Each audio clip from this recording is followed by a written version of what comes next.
Friends, welcome to my YouTube channel. दोस्तों, आप सभी को रक्षाबंधन की हार्दिक शुभकामनाएं। आज मैं आपके लिए जीव विज्ञान का पार्ट फर्स्ट लेकर आई हूं। अगर आप मेरे चैनल पे पहली बार जुड़ रहे हैं तो मेरे चैनल को सब्सक्राइब करना, लाइक करना और अपने सभी दोस्तों में शेयर करना ना भूलें। तो चलते हैं अपने आज के क्वेश्चंस की ओर। आज का जो फर्स्ट क्वेश्चन है हमारा स्क्रीन पे आ चुका है। फर्स्ट क्वेश्चन है, मेंढक का वैज्ञानिक नाम क्या है? मेंढक का वैज्ञानिक नाम क्या है?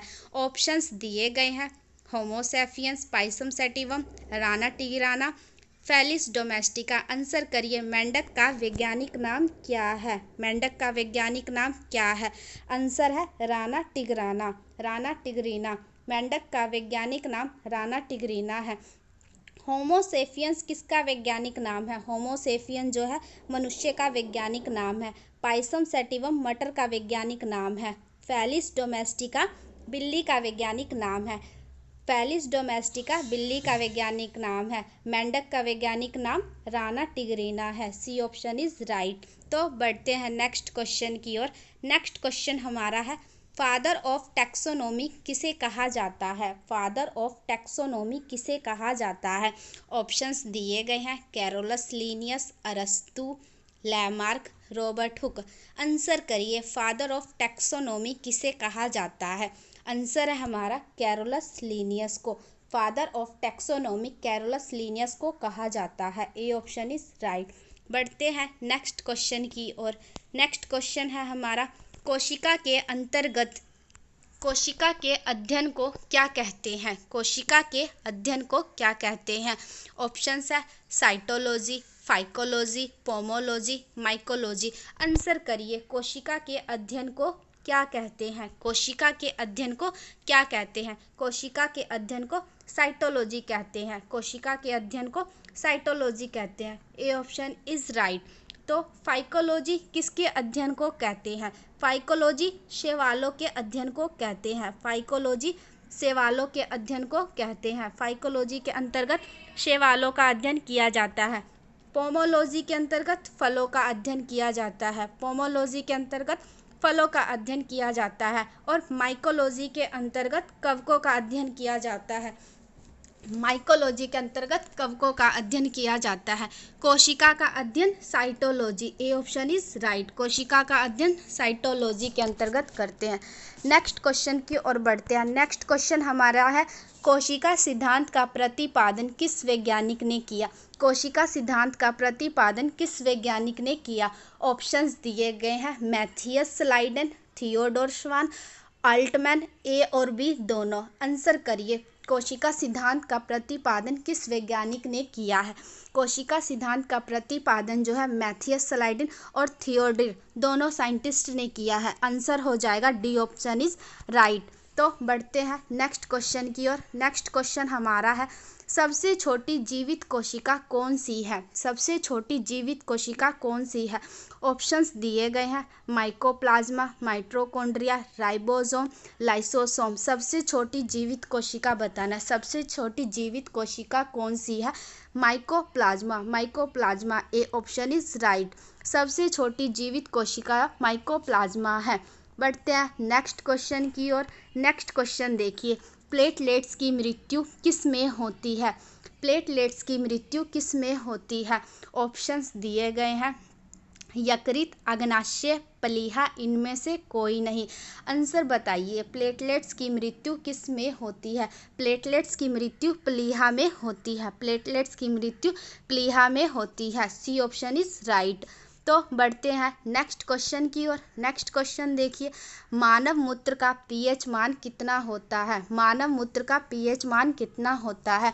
ऑप्शंस है 6, 8, 4, 7। आंसर बताइए, मानव मूत्र का पीएच मान कितना होता है? मानव मूत्र का पीएच मान 6 होता है। मानव मूत्र का पीएच मान 6 होता है। A option is right. तो बढ़ते हैं नेक्स्ट क्वेश्चन की ओर। क्रोमोसोम किस में पाए जाते हैं? क्रोमोसोम किस में पाए जाते हैं? ऑप्शंस दिए गए हैं, प्लीहा, न्यूक्लियस, किडनी, अग्नाशय। आंसर बताइए, क्रोमोसोम किस में पाए जाते हैं? क्रोमोसोम न्यूक्लियस में पाए जाते हैं।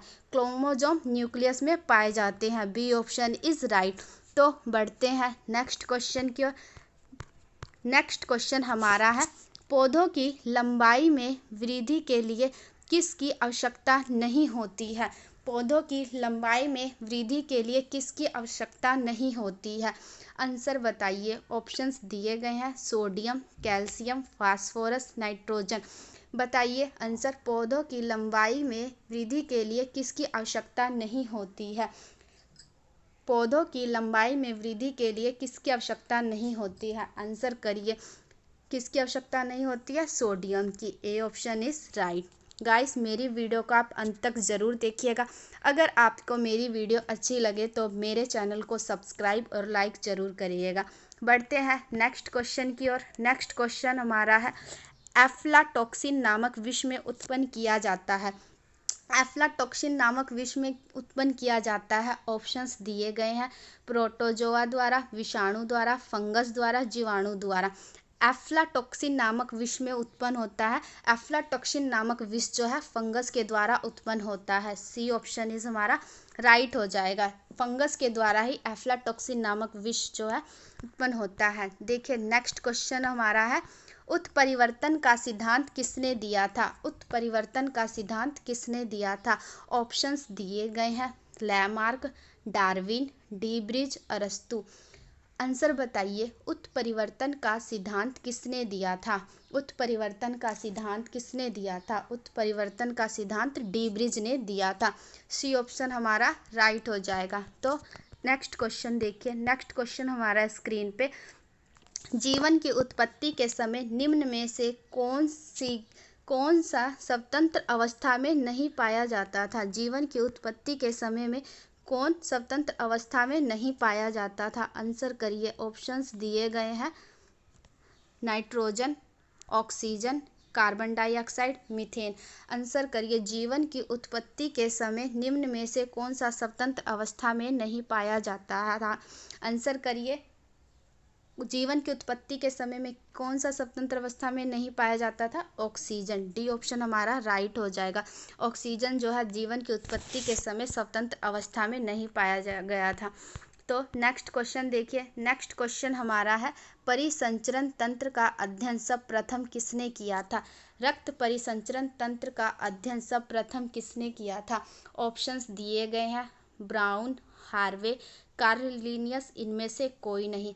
आंसर करिए। रक्त परिसंचरण तंत्र का अध्ययन सर्वप्रथम किसने किया था?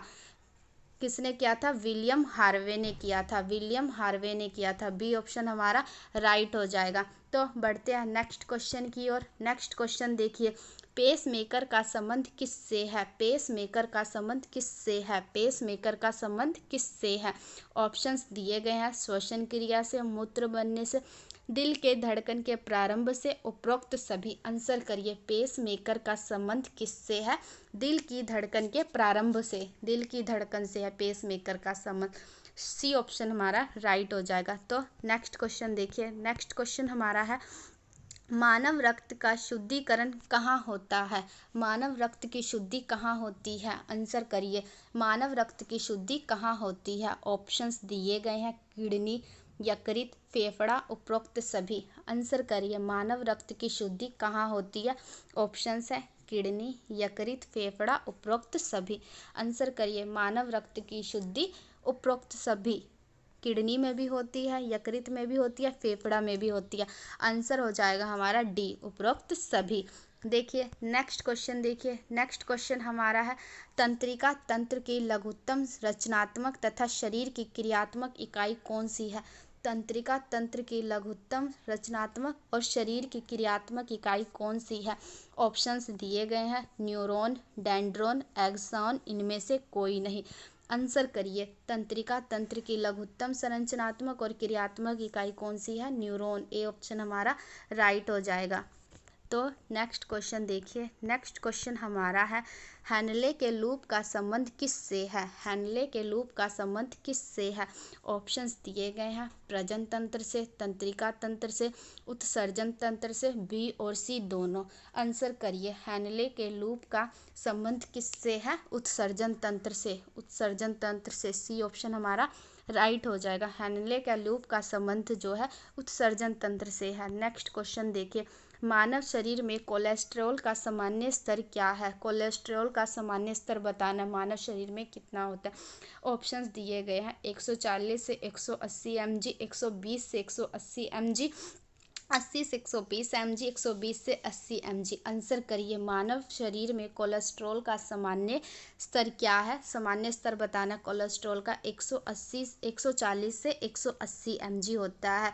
ए ऑप्शन हमारा राइट हो जाएगा। तो देखिए नेक्स्ट क्वेश्चन हमारा स्क्रीन पे, थाइमस ग्रंथि द्वारा कौन सा हार्मोन निर्मित होता है? थाइमस ग्रंथि के द्वारा कौन सा हार्मोन जो है निर्मित होता है?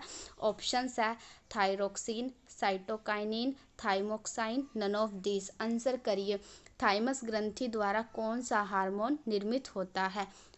कौन सा हार्मोन निर्मित होता है थाइमस ग्रंथि के द्वारा?